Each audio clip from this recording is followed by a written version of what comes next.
27 तक बन गया है। अरे हम कहाँ तक बनवाए थे? 27 तक। निकालो 28 नंबर, जल्दी निकालो। Question number 28। चलिए तो शुरू करते हैं। हम लोग क्वेश्चन पिछले क्लास में हम लोगों ने क्वेश्चन नंबर 27 तक कर लिया था जर्नल चैप्टर का, और आज हम लोग जर्नल चैप्टर का क्वेश्चन नंबर 28 करने चल रहे हैं। चलिए सर, तो शुरू किया जाए। Question number 28। आप सभी जानते हैं कि सर हम लोग जर्नल एंट्री चैप्टर पढ़ रहे हैं, तो जर्नल एंट्री चैप्टर में जर्नल ही बनाने को देगा। अरे बोलो ना, क्या बनाने को देगा? क्या बनाने को देगा? पीछे बोल नहीं रहे हो। क्या बनाने को देगा? जर्नल। तो जर्नल बनाने के लिए हमें जर्नल का फॉर्मेट भी आना चाहिए ना। क्या आना चाहिए सर? जर्नल का फॉर्मेट आना चाहिए। तो जल्दी से खींच लो जर्नल का फॉर्मेट। क्वेश्चन नंबर 28 निकालो। क्वेश्चन नंबर 28 लिखा है, जर्नलाइज द फॉलोइंग ट्रांजेक्शन। दिए गए लेन देनों का लेखा कीजिए, जर्नल बनाइए। चलो तो जल्दी से जर्नल का फॉर्मेट खींचो, जल्दी से। ठीक है, जल्दी से जर्नल का फॉर्मेट खींचो, जल्दी से जर्नल का फॉर्मेट खींचो। पीछे जर्नल का फॉर्मेट खींचो जल्दी। जर्नल एंट्री फॉर्मेट खींचो जल्दी। और आप सभी फॉर्मेट तो जानते हैं ना कैसे खींचा जाता है।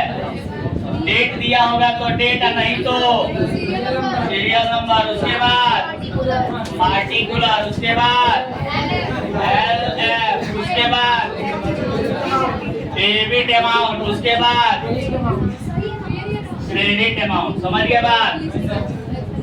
चलो फॉर्मेट खींचो जल्दी से। क्वेश्चन पढ़ते हैं, उसका आंसर बताना है। ठीक है, चलो क्वेश्चन है क्वेश्चन नंबर कौन सा? 28 लिखा हुआ है।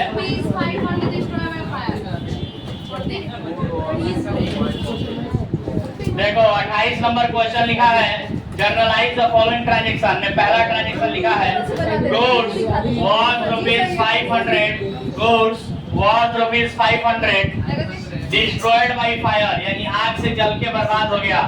तो 500 रुपए का माल आग से जल के बर्बाद हुआ है, तो बताओगे लॉस बाय फायर कहेंगे ना इसको।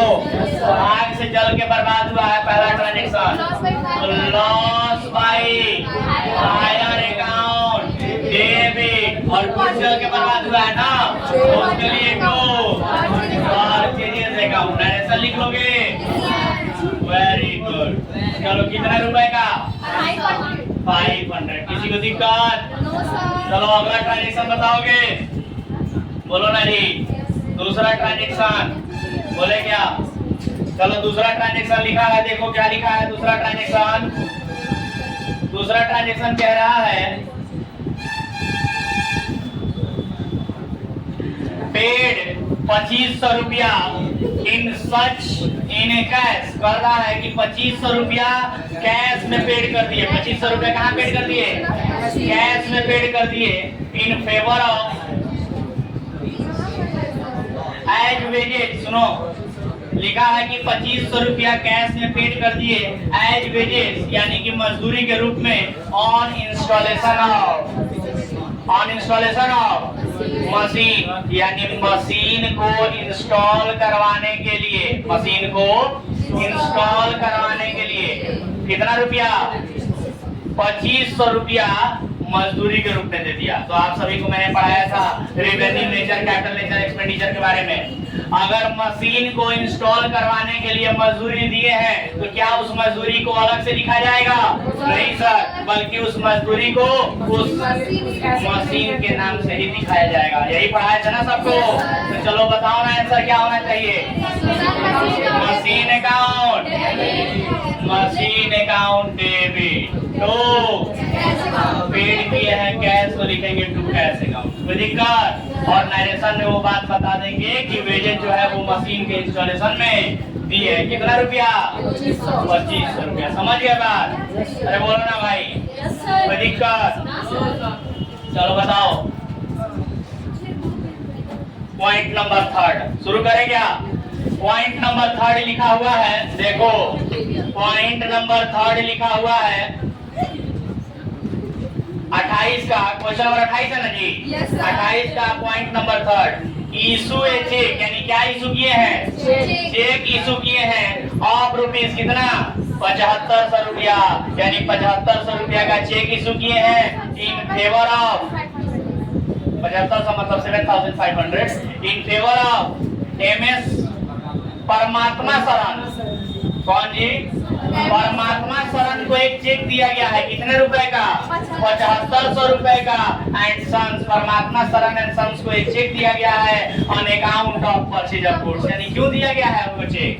क्योंकि हम लोगों ने उनसे गुड्स खरीदा है। तो बताओगे, अगर परमात्मा शरण एंड सन्स से गुड्स खरीदा गया है तो उसके लिए क्या लिखेंगे?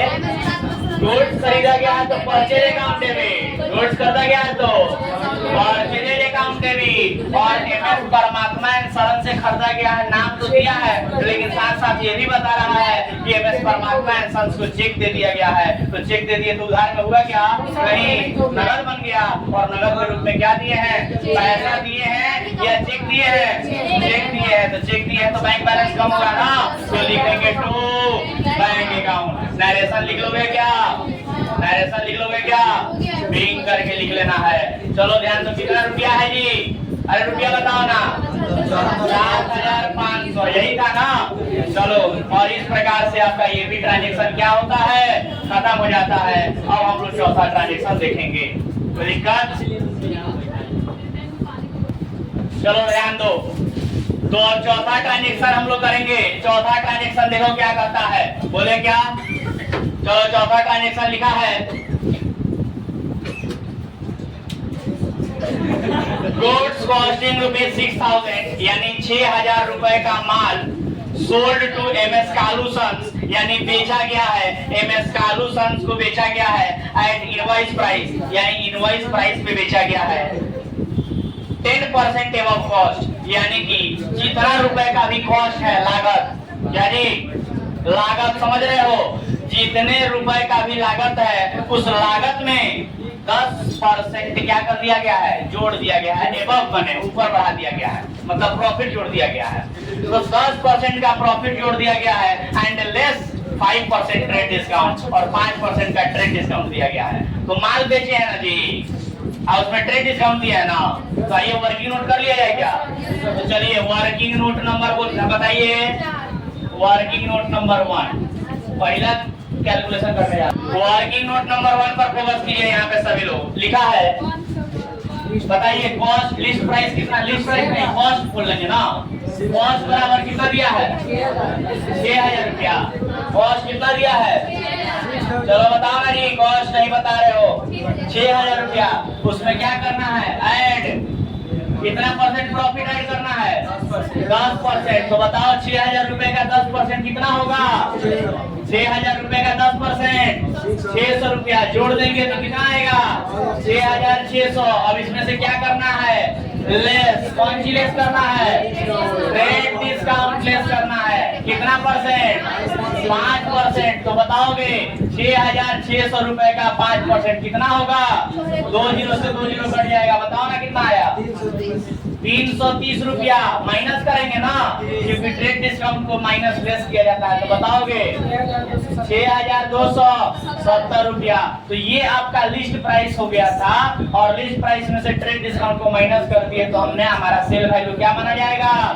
6270 रुपया माना जाएगा। यानी इतना रुपया में हमने उसको बेचा है। प्रॉफिट को जोड़ देंगे और ट्रेड डिस्काउंट को माइनस कर देंगे। समझ गए बात? तो चलो अब बताओ, माल बेचे है ना, गुड्स बेचे हैं ना, तो सर गुड्स बेचे हैं तो क्या करेंगे? यहाँ पर एमएस कालू सन्स को गुड्स बेचे हैं, तो बताओ सबसे पहले नगद है कि उधार है?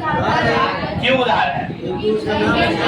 नाम दिया गया है और कैश नहीं बोला है। साथ में केवल ट्रेड डिस्काउंट दिया है, कैश डिस्काउंट भी नहीं दिया है, ताकि हमें पता चले कि वो नगद में है। तो क्या समझेंगे? कुल मिला जुला के ये उधार में है। यानी कि एमएस कहना चाहते हो तुम लोग ये कि एमएस कालू एंड सन्स को उधार में माल बेचा गया है। Yes sir. तो एंट्री क्या होगा बताओ? MS Kalu and sons account debit to sales account. कितने रुपए का माल बेचे हो बाबू? कितने रुपए का बेचे हो बताओ? 6270 6,270 रुपया, 6,270 रुपया। किसी को दिक्कत? क्या और भी ट्रांजेक्शन है क्या इस क्वेश्चन में? नहीं सर, इस क्वेश्चन नंबर 28 में 4 ही ट्रांजेक्शन थे और चारों का आंसर हमने लिख दिया है। तो बताइए और लास्ट में क्या किया जाता है? टोटल। तो बताओगे क्या टोटल? चलो जोड़ो तो इसको। 16,770 दोनों तरफ इक्वल कर देंगे। आ गया आंसर? चलिए सर, तो इसके साथ ही आपका क्वेश्चन नंबर 28 खत्म होता है। किसी को दिक्कत? बोलो ना, किसी को दिक्कत?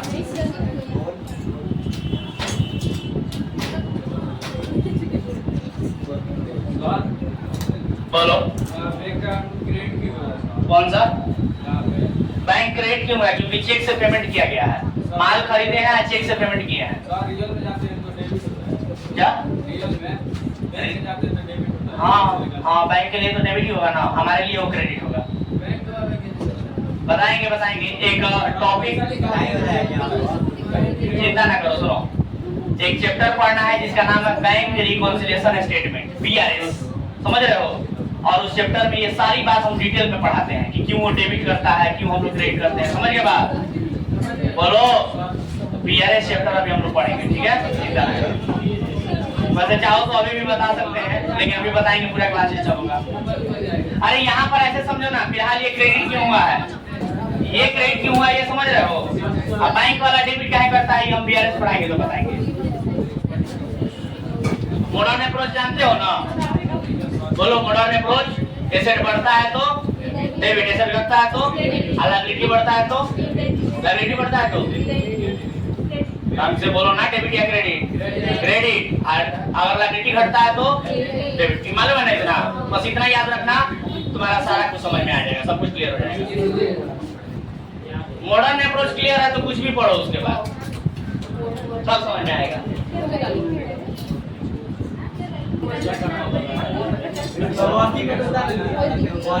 Yes, working note is a part of your answer. ये होना चाहिए, मैंडेटरी रूप से होना चाहिए क्वेश्चन के बाद। वर्किंग नोट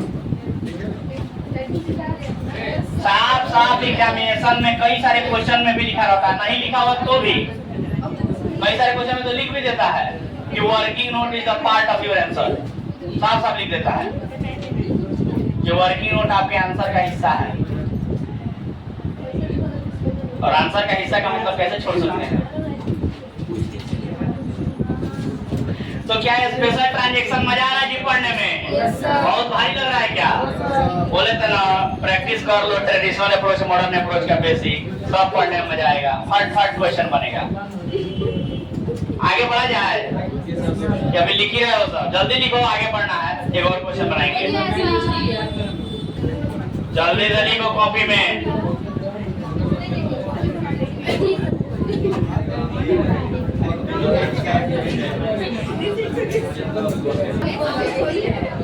मिटाएंगे इसको। चलो बातें बंद करो, फिर से क्वेश्चन नंबर 29 बनाते हैं।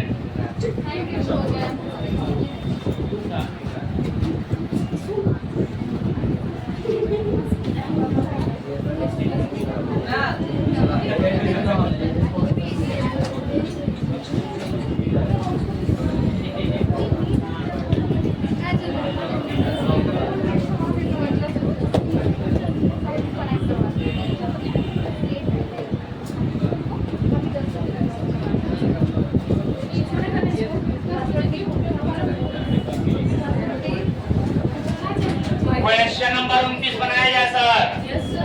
चलिए ध्यान दीजिए क्वेश्चन नंबर 29 पे।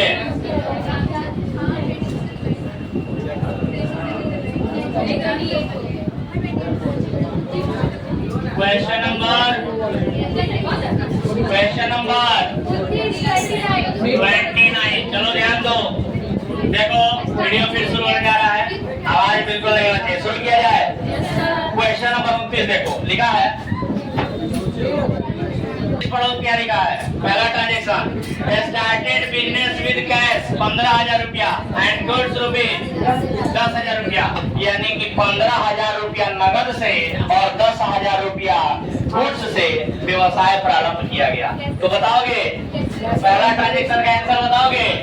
बिजनेस में कैश आया और गुड्स गुड्स यानी स्टॉक आया तो लिखेंगे बिजनेस में कैश आया तो उसके लिए कैश अकाउंट डेबिट, स्टॉक आया तो stock account debit to capital account. कोई दिक्कत? चलो कैश कितना का आया? 15,000 का और स्टॉक कितने का आया? 10,000 का, टोटल मिला के 25,000 रुपया।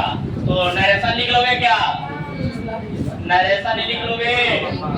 चलो ध्यान दो। तो ये हो गया नरेशन पहले ट्रांजेक्शन का। ये जो वर्किंग नोट आप लोगों को दिख रहा है ये पिछले क्वेश्चन का है ना, तो इसको मिटा दे क्या? हाँ चलिए, क्योंकि इस क्वेश्चन में अगर कोई वर्किंग करना होगा तो इधर कर लेंगे हम लोग।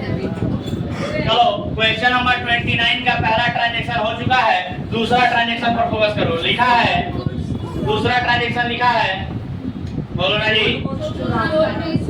Sold goods to Ram ₹5,000 at 10% trade discount, यानी राम को बेचा है 5,000 रुपए का माल 10% ट्रेड डिस्काउंट पे। तो वर्किंग नोट कर लिया जाए। वर्किंग नोट नंबर 1, चलो बताओ लिस्ट प्राइस कितना है? लिस्ट प्राइस बराबर 5,000 लेस करेंगे, बताओ लेस क्या करेंगे? ट्रेड डिस्काउंट कितना? ट्रेड डिस्काउंट कितना लेस करेंगे जी? @10%। तो बताओगे 5,000 रुपए का 10% कितना होगा? 500 रुपया होगा। माइनस करेंगे यहाँ कितना आएगा? 4500 रुपया। तो हम लोग कहेंगे सेल वैल्यू। समझ गए बात? यानी कि 4500 रुपए का ही माल बेचा गया है। तो चलो बताओ 4500 रुपए का माल बेचे हैं तो उसका जर्नल एंट्री क्या होगा? उधार में बेचे है ना, तो उधार में बेचे किसको? राम को। तो राम से account debit to sales account. बताओगे नरेशन लिख लोगे? यस सर, रिंग लिख के नरेशन लिख देंगे। चलिए बताइए कितने रुपए का माल बेचा गया है? सेल वैल्यू 4500 रुपया ही कहा जाएगा। और यहाँ पर वर्किंग नोट नंबर 1 दिखा देंगे। कोई दिक्कत? चलो तीसरा ट्रांजेक्शन पढ़ा जाए क्या? तो तीसरा ट्रांजेक्शन पढ़ते हैं। चलो ध्यान दो।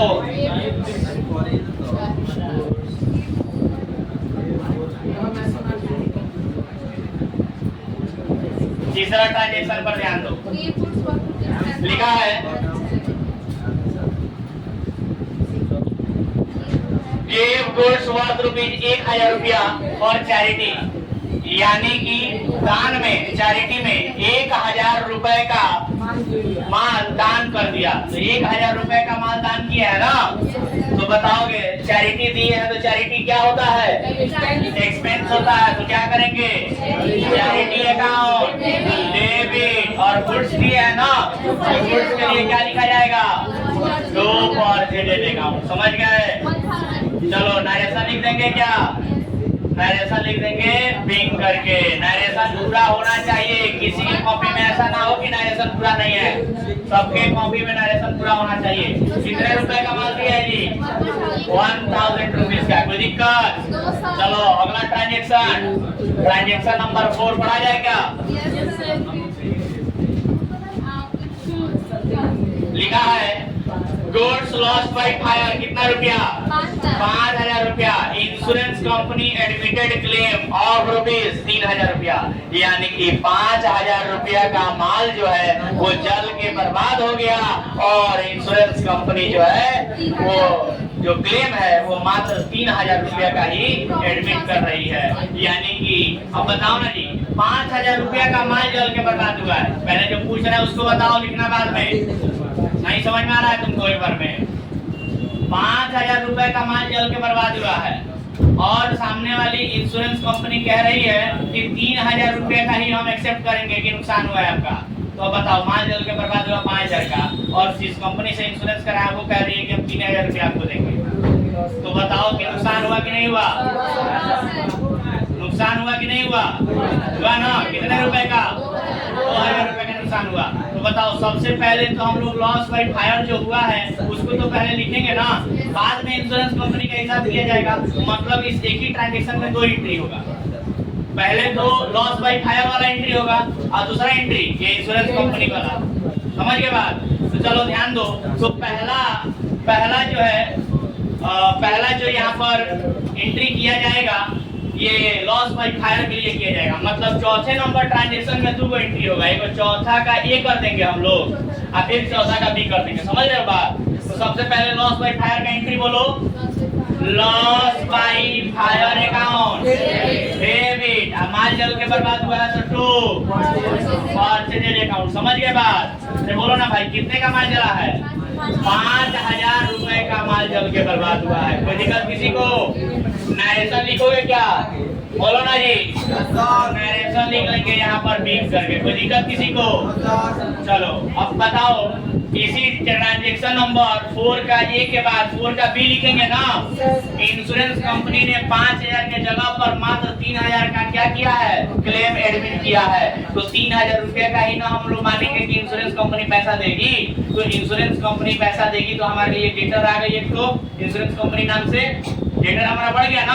तो 3000 रुपया से हमारा लॉस कम हो जाएगा कि नहीं हो जाएगा? तो क्या कहेंगे हम लोग कि सर इंश्योरेंस कंपनी एंट्री क्या होगा? बोलो। इंश्योरेंस क्लेम या इंश्योरेंस कंपनी लिख सकते हो। अकाउंट डेबिट कितना रुपया? 3000 और 2000 का लॉस भी तो हुआ है तो उसको लिखेंगे profit and loss account debit कितने रुपए का? 2000 का और 2 लॉस बाय फायर अकाउंट। समझ रहे हो? कितना रुपया? पूरा 5000 रुपया। मतलब कहने का ये है कि 5000 रुपया का माल जल के बर्बाद हुआ था, उसमें से 3000 रुपया इंश्योरेंस कंपनी ने कहा कि हम दे देंगे, लेकिन 2000 रुपया का तो लॉस हो गया ना। तो जो 2000 रुपया लॉस हो गया उसके लिए profit and loss account debit लिखेंगे। क्लियर है बात? और 3000 रुपया इंश्योरेंस कंपनी ने एक्सेप्ट किया है क्लेम तो इंश्योरेंस कंपनी को डेटर बना देंगे और डेटर बढ़ता है तो डेबिट होता है। तो 3000 रुपया इंश्योरेंस कंपनी से मिला और जब इंश्योरेंस कंपनी पैसा देगा ना तो कैश अकाउंट डेबिट तो इंश्योरेंस कंपनी लिख देंगे। फिलहाल पैसा नहीं दिया है ना, फिलहाल उसने एक्सेप्ट किया है कि हम देंगे 3000 रुपया। तो जैसे ही उसने एक्सेप्ट किया तो डेटर हमारा बढ़ गया इंश्योरेंस कंपनी से तो डेबिट। और 2000 रुपया एक्सेप्ट नहीं किया उसने तो 2000 का अभी भी नुकसान हमको हो गया फाइनली। तो 2000 रुपया को लिखेंगे profit and loss account debit. और 2 लॉस बाय फायर जो पूरा 5000 का लॉस हम माने थे अब वो लॉस को हटा देंगे हम लोग। कोई दिक्कत? तो लॉस जब हुआ था तो डेबिट और लॉस को जब हटाएंगे तो क्रेडिट, मतलब माइनस होगा तो क्रेडिट। तो ये था आपका जर्नल एंट्री। यहाँ पर नरेशन लिख लेंगे बिंग करके। कोई दिक्कत? नरेशन लिख लेंगे और नरेशन लिखने के बाद लास्ट में क्या करते हैं? अब कोई ट्रांजैक्शन नहीं बचा है ना तो लास्ट में कर लिया जाएगा टोटल। तो बताओगे कोई टोटल कितना आएगा डेबिट साइड और क्रेडिट साइड का? चलो जोड़ो कितना आएगा?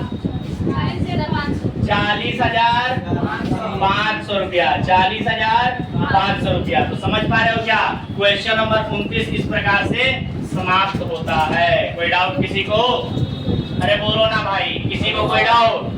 तो इस प्रकार से आपका क्वेश्चन नंबर आज की क्लास में क्वेश्चन नंबर 28 खत्म हो गया, 29 खत्म हो गया। अब स्पेशल ट्रांजैक्शन में सिर्फ और सिर्फ 30, 31 और 32 ये 3 क्वेश्चन बन गया है, क्योंकि हम कोशिश करेंगे, प्रयास करेंगे कि अगले क्लास में खत्म हो जाए। ठीक है सर? उस प्रकार से आप देखेंगे कि जर्नल चैप्टर हमारा पूरी तरह से खत्म हो जाएगा।